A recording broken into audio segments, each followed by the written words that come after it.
In this day and age, we all want to get the most value for our money. If you are a Scentsy fan and you want to get the most bang for your buck, stay tuned. I will share with you my top 12 tricks, tips, and considerations for getting the most from your Scentsy bars.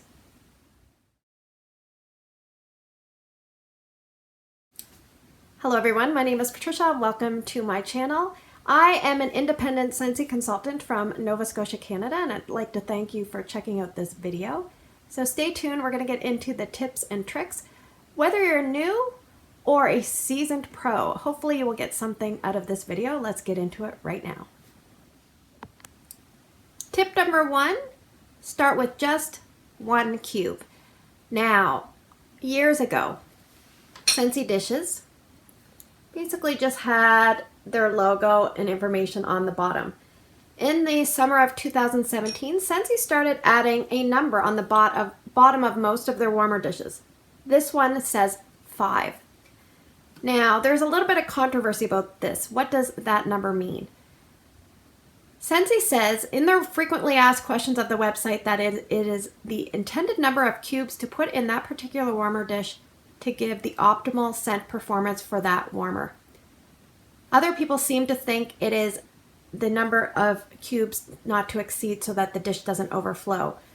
Whether or not you kind of subscribe to whatever camp, basically I'm going to go out on a limb and say I don't think you should follow the number on the bottom of the dish. I think you should just start with 1 cube. Go from there. If you don't find it strong enough, add another cube or even add half a cube, because the cubes of wax are easily cut. The wax is soft enough. It is easy to do. Now, one thing you might want to remember is you probably don't want to ever exceed ½ inch of wax in any warmer dish, because then the wax layer gets quite thick. The fragrance oils have a hard time being released up through, and you're not going to seem to get as much scent sometimes. So yeah, you don't want to fight with your wax. Start with 1 cube and go from there. Tip number 2. Stirring the wax. So you may not know this, but the fragrance oils often settle to the bottom with gravity, to the bottom of the dish. After your scent has been warming for a while, you may notice the scent doesn't seem quite as strong. You can use something as simple as a spatula, and this is designed from Scentsy, but you could use a home spatula devoted just for wax. As you find the scent is dimming down, stir the warmer dish and the wax oils will help be released through the wax a little bit better. Tip number 3, warmer placement. We can place warmers in many different areas of our home. I would advise you to stay away from drafty areas that are cold, near windows or fans. Also, maybe a far corner of the room would not be a great spot to put a warmer, because obviously the scent has to travel quite far before you may smell it. So pick and choose where you're going to put your warmers depending on your traffic flow and things like that. Tip number 4, number of warmers. Is an 800 square foot apartment going to need the same number of warmers as a 3,500 square foot home? Of course not. But I often see people with big, huge homes trying to warm their wax with just 1 or 2 warmers. That is not adequate for that space. You need to look around. Each room should have a mini or a full-size warmer. Mini warmers are great for smaller areas like bathrooms, hallways, dens, offices, but bigger bedrooms and things like that, you want to at least have a full-size warmer. Bigger open concept areas, you usually need multiple warmers. My open concept area is comprised of a foyer, a living room, a kitchen, and a dining room. And I have 3 full-size warmers. I could probably get away with 4, but right now I'm using 3, and that seems to work well for me. Always speak to your consultant to find out what their advice is on the style of warmer that you should have for that particular area of your home, and also for the size of your home. Tip number 5, knowing the scent pyramid. In scent land, there is something called the scent pyramid, and certain scents, what it translates to is basically certain scents are stronger than others, and also certain scents last longer than others. For example, a coffee or a chocolate scent or a peppermint scent will typically seem quite a bit stronger than a cookie scent or a vanilla scent or a marshmallow cotton candy style scent. Sometimes you need to kind of decide if you have a wax that is very strong and you find it too strong, you can actually change the type of warmer that you put it in. So if you have it in a full-size warmer and you find it too strong, go with a mini warmer. Or choose one of our element warmers. Element warmers basically look like this. They do not have a bulb, they have a hot plate. They vary in wattage from 8, 10, 12, up to 13 watts in Scentsy. So you could choose a lower wattage warmer and also put the lid on, and that will help kind of lessen the scent throw. On the flip side, if you have a wax that you find is a bit on the lighter side and you've been warming it in a mini warmer or a low wattage element warmer, try finding either a higher wattage element warmer or switching over to something like a full-size warmer. You will get a stronger scent throw, and that might help you with some of the lighter waxes. Tip number 6 is storage. Try to store your wax in a cool, dry, dark place out of direct sunlight.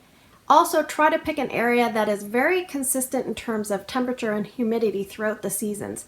That will help reduce the chance of your bars sweating.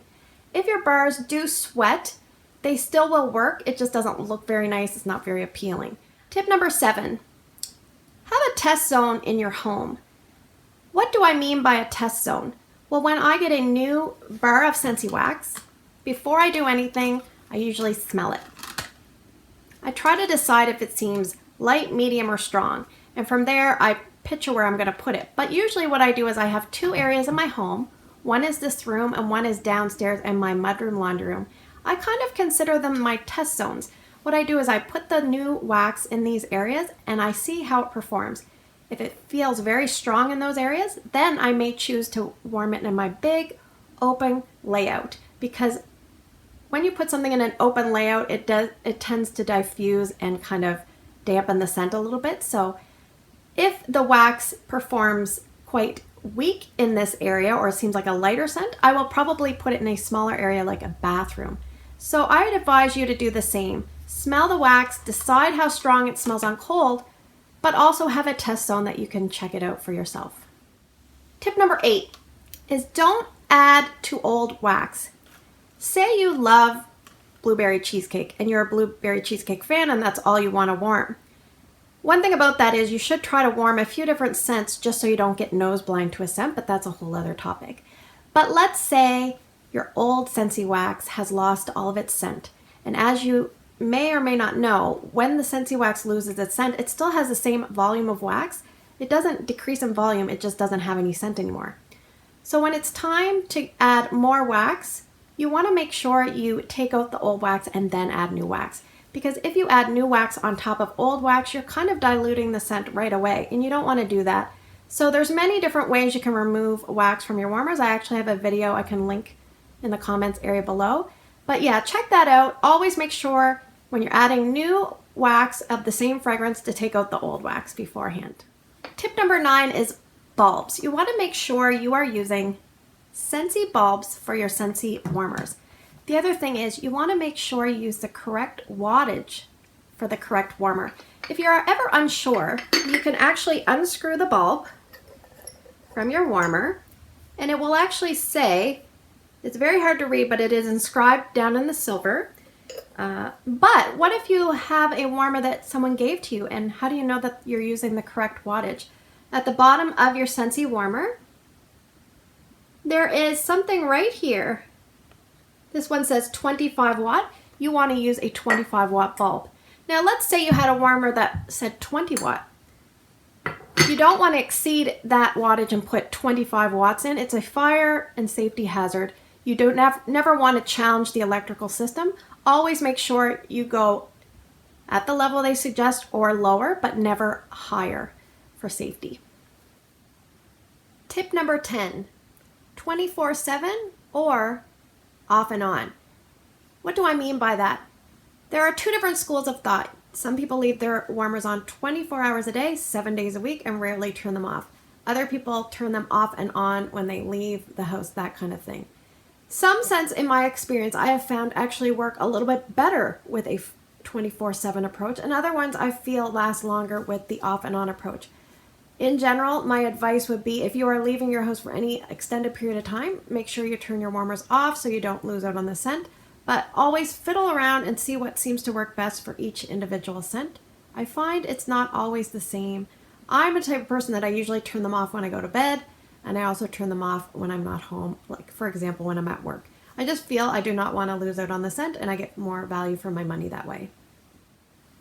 Tip number 11 is mixing. Here on YouTube, we often try to give people advice on scents. So if you don't have a local consultant that you can smell testers or wax bars, you may rely on people like myself to give you scent descriptions and our impressions. Now, despite our best efforts, you may pick up a bar of wax that you do not like. So what do you do with that? Some people would just kind of write it off and not think about it, but always consider mixing. What do I mean by mixing?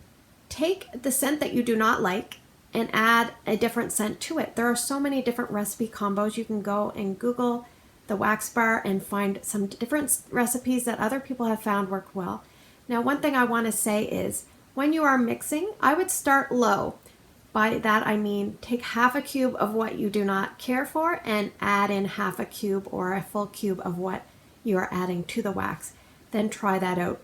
Don't go in your big open layout and use up like 4 cubes of something, and you may kind of waste that with a trial that you may not enjoy. But yeah, mixing it up is a great way to get more out of a wax that you may not 100% enjoy. Tip number 12, bundle and saves and bricks. If you're new to Scentsy and you go on my website, you will see that you can purchase individual Scentsy bars. But you always want to remember to try to purchase them in groups of 3 where you save $1, or even better, bundling and saving, which means you buy 5 and you get a 6th one for free. So you're getting 6 bars for the price of 5. Now, you want to make sure that you go in the bundle and save portion of the website. So you first go under specials, tab down, bundle and save. You will see many different combinations, whether it be from scent circles, car bars. You know, you can even bundle and save a warmer plus bars. So always fiddle around, but make sure you go in there and add in each component. Scentsy website does not do it automatically for you, so you want to make sure you're utilizing the bundle and save. And lastly, on that note, bricks. Bricks are a great value. If you really, really love a scent, you can pick it up in brick, because this is almost 5.75 bars for the price of 4 bars. So that is really, really great. And sometimes you can even get it for less because you can bundle your bricks. So always be aware, if there are bricks on the website, check them out and see if it's in a scent that you like. So there you have it, 12 different little tips, tidbits of information that I've discovered over time that may help you get more out of your Scentsy wax. So my community here on YouTube tends to attract kind of a Scentsy addict like myself. But if you're new to Scentsy, or even a seasoned pro, you may have learned something today. Please comment below if you have any additional tips or tricks that may help someone get more out of their Scentsy wax, because I've always found in YouTube land, you get almost more from the comments than you do from the video. So if you like this video, please give me a thumbs up and consider subscribing if you're new. As always, I'd like to thank you for spending the last few minutes with me. Take care, and I will see you in the next video.